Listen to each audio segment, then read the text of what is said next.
इउपिपिएलआव थांग्रोन मोना खाम्फा बरगयारी बिथां सारा थगायहैजेनबायबो रायजो राजाफोरनि गेजेराव गाब गुस्लायनाय लोगो लोगोनो महर गुस्लायनाय लोगो लोगोनो थगायनायखौ बिथाङा एक्सेप्ट खालामनानै लाबाय।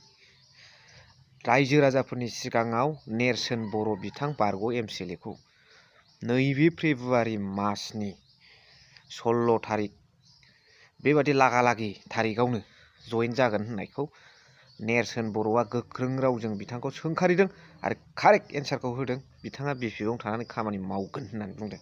अब्ला नायदो खाम्फा बरगयारी सारा गाब गुस्लायनाय लोगो लोगो माबादि थगायनायखौ नाजावदों आरो दिनै नोंथांमोना साननानै नाय बिपिएफजोंसो रायजो राजाफ्रा दङ, बिपिएफखौसो समर्थन खालामनानै दङ। सोरबा दैदेनगिरिजों नङा, सोरबा बिराद गोरों गोरा बिराद नेतृत्व लाबोनाय दैदेनगिरिजों नङा, बिपिएफजोंसो दं रायजो राजाफ्रा।